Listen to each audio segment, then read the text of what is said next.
मी 2000 सालचे आणि आता 99 सालचा नयन आचार्य. आम्ही मध्यंतरी बुक डिस्ट्रीब्युशनचा एक उपक्रम राबवला होता शाळेत. जे काही शाळेतले गरीब विद्यार्थी आहेत त्यांना आम्ही वह्या पुस्तकं वगैरे दिली होती. त्याच्यातला अर्धा भाग अजून बाकी आहे, जो आता आम्ही पुढच्या आठवड्यापर्यंत देऊ 5वी ते 9वीच्या विद्यार्थ्यांना. जेव्हा मी हा उपक्रम राबवत होतो तेव्हा सरांनी आम्हाला सांगितलं की ई लर्निंगची शाळेला गरज आहे. तेव्हा आम्ही प्रयत्न चालू केले एप्रिल महिन्यात. तसं बघायला गेलं तर फेसबुक जे आपण आता म्हणतो आम्ही त्याचा वापर केला आणि फेसबुकवर बाकीच्या बॅचेसना अपील केलं. जरी प्रतिसाद इतका चांगला नसला तरी 99 बॅचचा नयन आचार्य आणि आता जरी नयन इथे दिसत असला तरी त्याच्यामागे आणखी त्याचे आणखी विद्यार्थी आहेत जे या उपक्रमामध्ये येण्यासाठी तयार आहेत, तर ते पण मदत करायला तयार आहेत. यावर्षी तरी आम्ही 10वी टार्गेट केलेलं आहे, मराठी आणि English medium. So semi English पण त्याच्यात कव्हर होईल. आता संतोष जे आहेत सुंदरममधले ते तुम्हाला 10वीचा मराठी आणि इंग्लिश मिडियम दोन्हीचा 5 ते 10 मिनिटाचा डेमो दाखवतील. तो डेमो बघितल्यानंतर तुमचा काय याच्यावर फीडबॅक आहे तो आमच्यासाठी महत्त्वाचा आहे. तर आता संतोष येतील. संतोष. नमस्कार, माझं नाव संतोष अर्दाळकर आहे आणि मी आज तुम्हाला सुंदरम ई क्लासचा जो कॉन्सेप्ट आहे तो दाखवणार. ॲक्च्युअल सुंदरम हे नाव तुम्ही ऐकलं असेल. गेले एज्युकेशन फील्डमध्ये 24 वर्ष जुनी कंपनी आहे. ती नोटबुक बनवते, ग्राफबुक बनवते, खूप सारे इक्विपमेंट. तर तिने हा विचार केला की जेणेकरून आपण शिक्षकांच्या इंडिव्हिज्युअल मुलांच्या बद्दल थोडा विचार करूया. कारण की आज जसं आपण आधुनिक युगाकडे वळतोय त्याप्रमाणे आपली जी शिक्षण पद्धती आहे ती तशीच चाललेली आहे. आज आपल्या मुलांना कॉम्प्युटर, लॅपटॉप, मोबाईल्स याकडे जास्त क्रेज आहे. पण त्यांना पुस्तकं वाचायला आवडतात का? आज मी 10 मुलांना समोर उभा करतो आणि त्यांना एका हातामध्ये हॅरी पॉटरची CD देतो आणि एका हातामध्ये पूर्ण एक बुक देतो हॅरी पॉटरचं. तर त्यापैकी 10 पैकी 9 मुलं ती CD घेतात आणि एखाद दुसरा विद्यार्थी असा असतो की त्याला वाचनामध्ये इंटरेस्ट असतो आणि तो ते बुक. म्हणजे काय की आज विद्यार्थ्यांना एक पुस्तक वाचण्यासाठी कमीत कमी तो 1 महिना ते 1.5 महिना घालवणार. पण तेच 9 विद्यार्थी आहेत त्यांना तोच पिक्चर ऑडिओ व्हिडिओ व्हिज्युअली 3 तासामध्ये. दुसरी गोष्ट, ऑडिओ व्हिडिओ व्हिज्युअल कॉन्सेप्ट आज इफेक्टिव्ह का आहे? एक सायंटिफिकली रिझन आहे की आपण जी गोष्ट वाचतो, पाठांतर करतो, ती एक टायमिंग पिरियडपर्यंत आपल्या लक्षात आहे, 10 ते 12 दिवस. पण ऑडिओ व्हिडिओ व्हिज्युअल जी गोष्ट आहे ती आपल्या माइंडमध्ये ऑटोमॅटिकली स्टोअर होते. आज आपल्याला 10 वर्ष आधीचा, 5 वर्ष आधीचा पाहिलेला एखादा मूवी आठवतो, त्याची स्टोरी आठवते, त्याचे मध्ये कोण हिरो आहेत, कोण हिरोईन, सगळं आपल्याला माहिती असते. पण त्याच वेळी वाचलेलं एखादं पुस्तक किंवा न्यूजपेपरची हेडलाईन आपल्या लक्षात असते का? नाही लक्षात. तर हा एक ऑडिओ व्हिडिओ व्हिज्युअलचा कॉन्सेप्ट. सेकंड थिंग, आता हे मी जे आम्ही स्कूलसाठी देतो तर हे शिक्षकांसाठी टूल्स आहे. मीन्स तुम्ही ह्याचा उपयोग करून अजून चांगल्या पद्धतीने विद्यार्थ्यांना समजवू शकता. कारण की मी असं बघितलेलं आहे की जर माझ्या क्लासमध्ये 40 विद्यार्थी आहेत तर त्या 40 पैकी 10 विद्यार्थी एवढे हुशार असतात की ज्यावेळी मी एकदा त्यांना समजवतो त्यांना पहिल्या ह्याच्यात ते सगळं समजतं.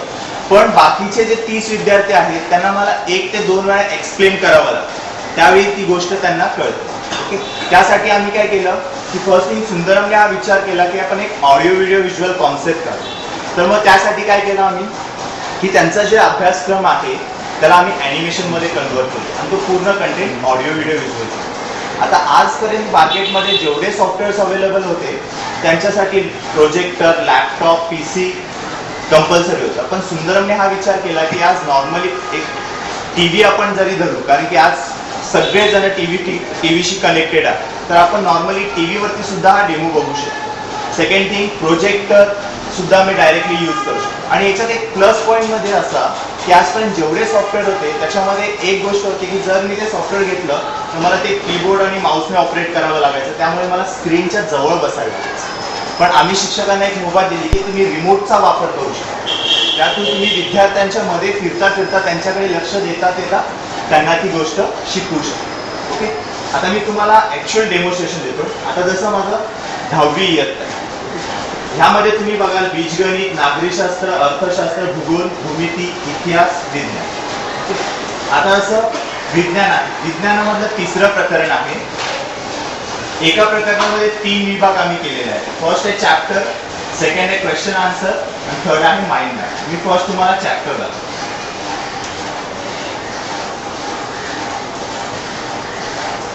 प्रकरण 3 मागील इयत्तेमध्ये आपण आम्ल, आम्लारी आणि क्षार यांचा थोडक्यात अभ्यास केला आहे. रसायन आम्ल आम्लारीचे या पाठात आपण त्याचा सविस्तर अभ्यास करणार आहोत. ही धड्याची एक बेसिक इन्फॉर्मेशन आहे. इथून तुमचा धडा सुरू होतो आणि तोही कसा सुरू होतो, word to word, line to line.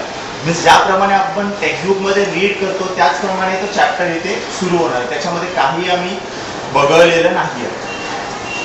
प्रिय विद्यार्थ्यांनो, लहानपणापासूनच अन्नाचा स्वाद वाढवून तोंडाला पाणी आणणाऱ्या अनेक पदार्थांचा आस्वाद तुम्ही घेतला असेल.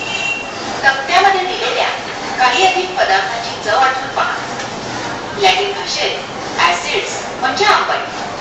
जे पदार्थ चवीला आंबट असतात त्यामध्ये आम्लयुक्त घटक असतात. त्यांची द्रावणे ही आम्ल असतात. जे पदार्थ चवीला तुरट असतात ते आम्लारी असतात. आता ह्याच्यामध्ये आम्ही बदल कोणता केलेला आहे तर तुम्ही बघाल ही जी एक्सप्लेन करण्याची भाषा आहे ती खूप सोपी वापरलेली.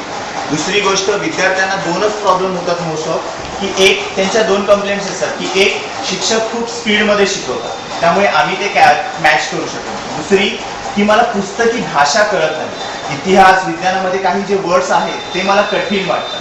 पण ह्याच्यामध्ये आम्ही प्रत्येक भाषा, प्रत्येक जो कठीण शब्द आहे तो इझी केलेला आहे आणि समजवण्याची जी पद्धत आहे ती खूप सोपी ठेवली. सेकंड थिंग, मी याला पॉज करू शकतो, मी याला फॉरवर्ड करू शकतो. रासायनिक पदार्थांवरूनही दर्शवता येईल. मला जर का काही मुद्दे पुन्हा त्यांना दाखवायचे तर मी त्यांना रिफॉरवर्ड सुद्धा करून दाखवू शकतो. मागील इयत्तांमध्ये तुम्ही अभ्यास केला आहे की लिटमस कागदाच्या सहाय्याने दिलेल्या संयुगांचे आम्लधर्म किंवा आम्लारी धर्म ओळखता येतात. आता विज्ञानामध्ये जेवढे प्रयोग आहेत तेवढे प्रत्येक प्रयोग आम्ही इथे लाईव्ह दाखवले. कारण की आज प्रॉब्लेम कसा होतो की मला विद्यार्थ्यांना प्रयोगशाळेत नेण्यासाठी आणण्यासाठी थोडा वेळ लागतो. त्यामुळे मी सहसा त्यांना एक्सप्लेन करतो. पण इथे कसं तो प्रत्येक प्रयोग तुम्हाला या प्रकारे लाईव्ह दाखवला. त्यामध्ये निळा लिटमस लाल तर आम्लारीमध्ये लाल लिटमस निळा.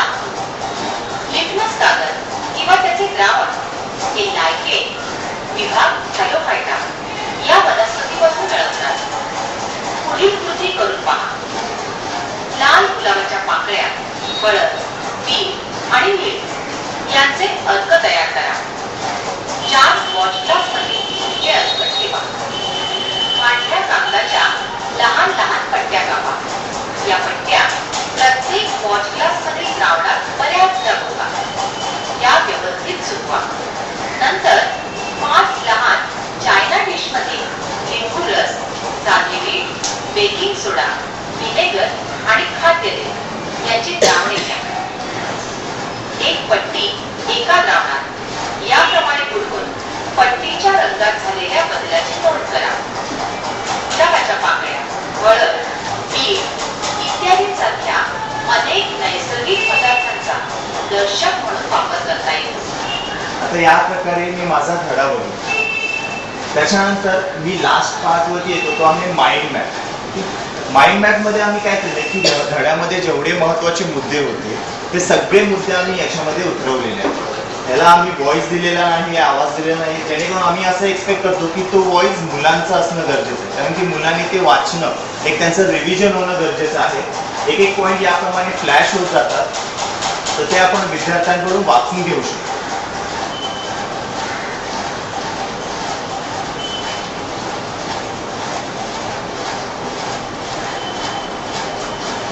या प्रकारे मी त्यांच्याकडून रिव्हिजन करून घेतो. आता शेवटचा माझा मुद्दा आहे प्रश्न उत्तर.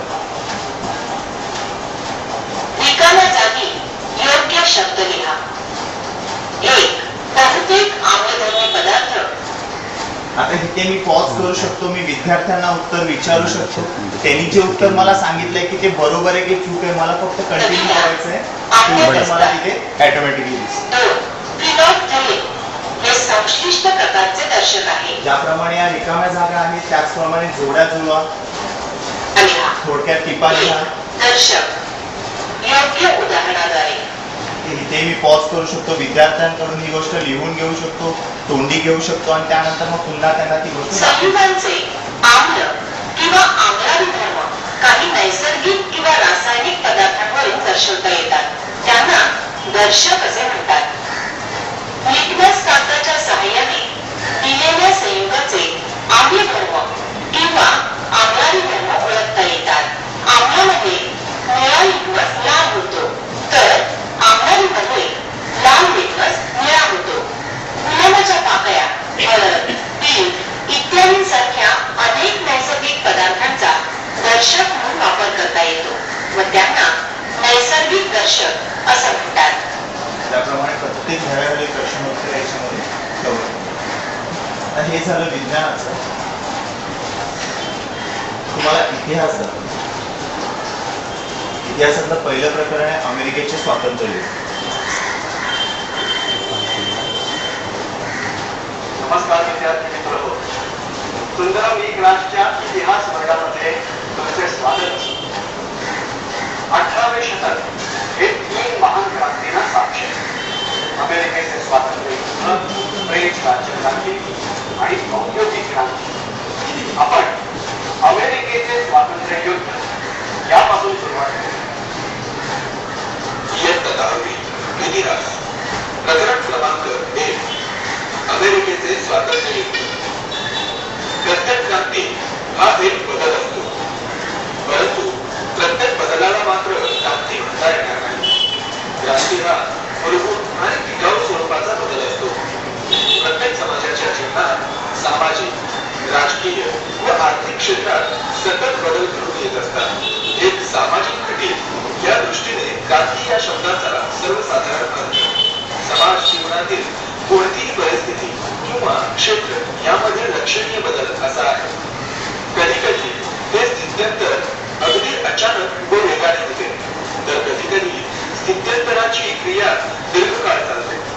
स्थित्यंतर कसेही हो, एक गोष्ट निश्चित आहे की ती अगदी सुस्पष्ट असा बदल घडवून आणते. सारांश रूपाने असे म्हणता येईल की क्रांती हा जाणीवपूर्वक घडवून आणलेला अमूलाग्र बदल असतो. त्याच धड्यात एक मुद्दा आहे बोस्टन टी पार्टी. मी तुम्हाला तो मुद्दा दाखवतो.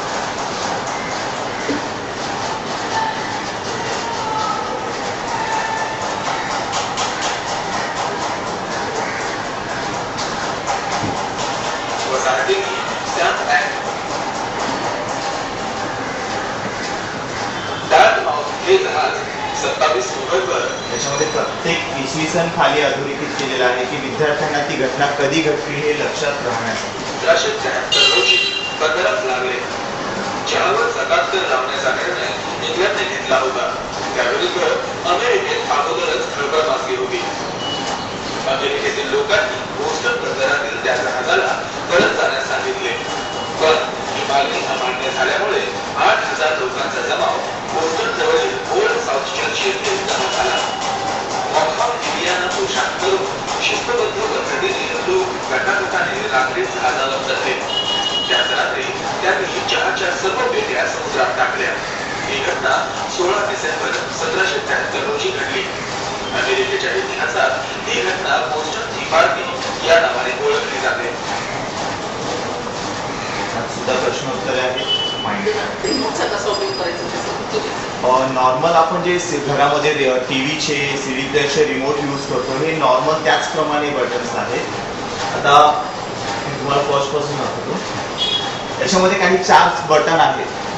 त्यामध्ये मी वर खाली करायला, साईडचे हे करायला, सिलेक्शन करायला हे 4 बटन आहेत. मला इंटर करायला मधलं एक बटन आहे. ज्याप्रमाणे आपण टीव्हीचे यूज करतो, जसे चॅनल चेंज करणारा, व्हॉइस कमी जास्त करणार, त्याचप्रमाणे हे बटन्स आहेत. सेकंड खाली 3 बटन्स मला जे दिसतात. एक बटन माझं प्लेचं आहे, सेकंड बॅक फॉरवर्डचं आहे, एक फ्रंट फॉरवर्डचं आहे. मीन्स मी याला फॉरवर्ड बॅक फॉरवर्ड करू शकतो. आणि महत्त्वाची गोष्ट, हे एक पेनड्राईव्ह कंटेंट असल्यामुळे त्याला तुम्ही कितीही रफ यूज करू शकता, ते लवकर खराब होत नाही. कारण की ते पेनड्राईव्ह कंटेंट असल्यामुळे कितीही रफ यूज करतो. खाली एक CD असती तर तिची मेमरी 1 ते 2 महिने राहिली असते. म्हणजे पेनड्राईव्ह कंटेंट आम्ही याच्यासाठी दिलंय की ते तुम्ही कितीही रफ यूज करू शकता. ओके. सेकंड थिंग, हे माझं बटन जे आहे ते बॅकचं बटन. ही मोजकीच 6 बटणं आहेत जी आपल्या यूजची आहेत. त्या बाकीच्या बटनांचा त्याच्याशी काही संबंध नाही. सेकंड थिंग, आपण जर का आपल्या विद्यार्थ्यांना कधी असं जसं आपण पिकनिक वगैरे काढतो किंवा आज चांगले चांगले मूवीज येतात, जसं 10वी आहे, शिक्षणाच्या समथिंग आहे, तर अशी मूवीज जर का मला विद्यार्थ्यांना दाखवायची म्हटलं तर मला त्यांना कुठेतरी हॉल, सिनेमा हॉल वगैरे घेऊन जातो. पण जर का मी असं केलं की तोच मूवी मी एका पेनड्राईव्हमध्ये टाकून तो पेनड्राईव्ह सुद्धा मी याला अटॅच करू शकतो. मीन्स ह्याचा एक एक्स्ट्रा प्रॉब्लेम आहे. हा माझा अभ्यासाचा पेनड्राईव्ह मी काढला, याच्यामध्ये मी माझा पर्सनल कोणताही पेनड्राईव्ह अटॅच करू शकतो. जर तुम्ही काही एक्झाम सेट बनवलेला आहे टेक्स्टमध्ये, तर तो एक्झाम सेट बनवून तुम्ही पेनड्राईव्हमध्ये टाकून सुद्धा याला अटॅच करू शकता आणि त्याप्रमाणे तुम्ही तो टेक्स्ट फाईलमध्ये बघू शकता. त्याचप्रमाणे व्हिडिओज, फोटोज, MP3 फाईल्स हे सर्व तुम्ही यूज करू शकता. हे कोणाला काही प्रश्न वगैरे कॉन्सेप्टबद्दल फीडबॅक की कसा वाटला तुम्हाला हे कॉन्सेप्ट? काही त्याच्यामध्ये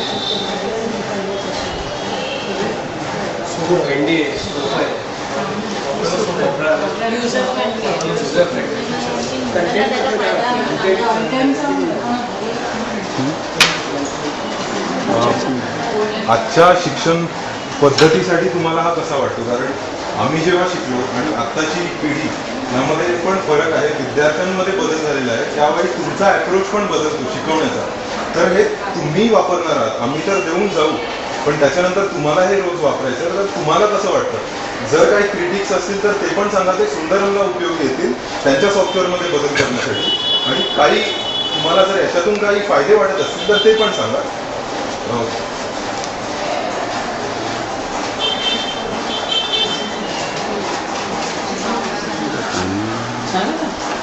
आता तुम्ही जे बघितलं त्याच्यामध्ये तुम्हाला काय असं वाटलं की म्हणजे काय कमी आहे वापरायला? युजर फ्रेंडली आहे आणि तुम्हाला असं वाटतं की मुलांसाठी उपयोगी होईल म्हणजे बघून?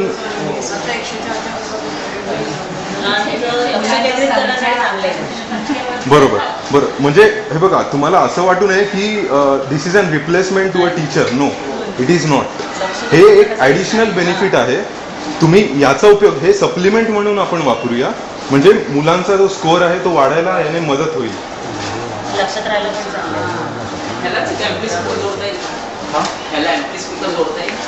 ते तुम्हाला प्रोजेक्टरलाच जोडावं. ई-बॉक्स त्याच्यात काही हां हां जोडू शकतो.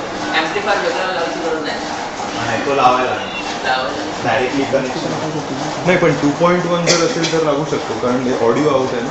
ऑडिओ आउट आहे, मग डायरेक्टली 2.1 चे छोटे स्पीकर जे येतात ना, आयबॉलचे वगैरे, ते पण लावू शकतो. मला वर्गात सुद्धा घेता येईल, ते पण पाहिजे. तुम्ही वर्गात पण घेऊ शकता. हे फळ्यावर तुम्ही ॲज अ स्क्रीन म्हणून वापर केला ना, तर हे वर्गात पण होऊ शकतं असं मला वाटतं. एक स्पेशली तयार करायचीच आहे, कदाचित वर्गात घ्यावं लागलं. मग तुम्ही त्याच्यासाठी एक ट्रॉली बनवून घेऊ शकता. की मानपूरमध्ये मॉडर्न इंग्लिश स्कूल म्हणून एक आहे, ते मानपूर नाही, घाटकोपरमध्ये. तर तिथे ॲक्च्युअल त्यांनी कसं एक ट्रॉली केलेली आहे. तर ते जसे हे होतात, म्हणजे जसे वेगवेगळ्या स्टँडर्डमध्ये त्यांना जायचं असतं, मग ते ट्रॉली हे करतात. ट्रॉलीमध्ये हां, ट्रॉलीमध्ये पूर्ण तो सेटअप आहे.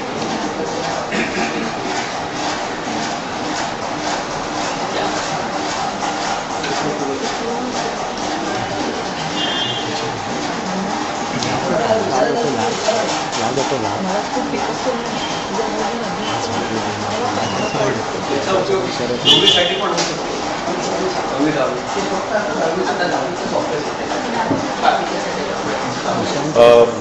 सुंदरमचं जे पॅकेज येतं ते पहिल्या इयत्तेपासून आहे बहुतेक.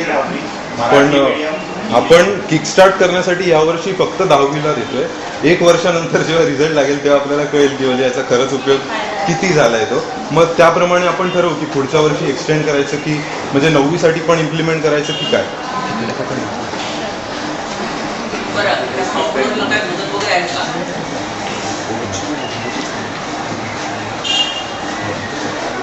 सॉफ्टवेअर मध्ये मुदत वगैरे आहे का वर्षानंतर? हां, एक महत्त्वाची गोष्ट, ह्या सॉफ्टवेअरला एक व्हॅलिडिटी पिरियड आहे. 1 वर्षाचा व्हॅलिडिटी पिरियड. अगोदर जे आहे हे ॲटोमॅटिकली आज एप्रिल 12 वर्ष चालू आहे, 2012 चालू आहे, तर हे ॲटोमॅटिकली एक्सपायर होणार एप्रिल 2013. त्याला एक व्हॅलिडिटी पिरियड ठेवला आहे की जेणेकरून ह्याचा रियूज होऊ नये. कारण की आज कंपनीने त्यामध्ये एवढे पैसे इन्व्हेस्ट केलेले आहेत की थोडेफार ते पैसे सुद्धा कंपनीला रिटर्न हवे. तर त्यामुळे कसं, आणि एक असतं की ही गोष्ट जर का मी तुम्हाला लाईफ टाईम देतो तर त्याची कॉस्ट सुद्धा वाढते. आज हीच गोष्ट मी तुम्हाला एक अंदाजे 10,000 मध्ये बोलतो, पण तीच गोष्ट जर का मी तुम्हाला म्हटलं की लाईफ टाईम आहे तर त्याची किंमत होणार मी 40,000 to 50,000 देईल. आता त्याच्यात प्रॉब्लेम कसा होईल, जर का तुम्ही मला यावर्षी बाय केलं की हा सॉफ्टवेअर तुम्हाला यावर्षी हवा, तुम्ही लाईफ टाईम घेतला आणि luckily next year syllabus change झाला, यूज फक्त तुम्ही 1 वर्ष केलं होतं, every year means next year पुन्हा तुम्हाला 40,000 to 50,000 इन्व्हेस्ट करायचं. पण सुंदरमने असं कॉन्सेप्ट काढले की तुम्ही 1 वर्ष वापरा, तुम्हाला जर का चांगलं वाटलं, फीडबॅक तुमचा चांगला आला तर तुम्ही नेक्स्ट इयर कंटिन्यू करू शकता. मीन्स तुम्ही एक नॉर्मली आपण मोबाईल रिफिल वगैरे करतो त्याप्रमाणे याला तुम्ही रिफिल करू शकता एव्हरी इयर. त्याप्रमाणे मग 3 वर्षाचं डायरेक्ट तुम्ही पॅकेज घेऊ शकता, 5 वर्षाचं घेऊ शकता किंवा 1 वर्षाचं पॅकेज. सिलेबस चेंज झाल्यानंतर पुन्हा नवीन भेटेल. तुम्हाला एव्हरी इयर ते रिन्यू करायचं, पण ज्या ज्या वर्षी तुमचं रिन्यू होणार ते अपडेट सिलेबसच असेल. अपडेट सिलेबस या वर्षी जे तुम्हाला दिलं जाईल, आता 9चं सिलेबस चेंज होतं, 9चं तुम्हाला अपडेट सिलेबसच मिळेल. रिन्युअल प्रोसिजर काय असणार? रिन्युअल प्रोसिजर नॉर्मल जी कॉस्ट आहे, जर का तुम्ही आधी बुक करताय तर जी नॉर्मल कॉस्ट आहे, ज्या कॉस्टमध्ये तुम्हाला लास्ट इयर दिलं होतं त्याच कॉस्टिंगमध्ये तुम्हाला ते मिळेल. अदरवाईज तुम्ही चेंज झालेल्या कॉस्टिंगमध्ये घ्याल तर त्यामध्ये तुम्हाला 15 to 20% डिस्काउंट मिळेल. अच्छा. तुम्ही रेग्युलर क्लायंट असणार. बाय चान्स जर करप्ट झालं ह्या पेनड्राईव्हची आणि त्या ईबॉक्सची 1 इयर टोटल रिप्लेसमेंट वॉरंटी आहे. 1 वर्षाच्या काहीही झालं तर कंपनी तुम्हाला डायरेक्टली रिप्लेसमेंट देते. फक्त तुम्हाला काळजी याची घ्यायची की पेनड्राईव्ह हरवू नये आणि तो ईबॉक्स टोटल ब्रेक होऊ नये. म्हणजे तुकडे झाले तर कंपनी तुम्हाला रिप्लेसमेंट नाही देणार, पण त्याच्या आतमध्ये काहीही प्रॉब्लेम झाला तर तुम्हाला कंपनी रिप्लेसमेंट देते. आणि हे तुम्हाला ईबॉक्स जो आहे तो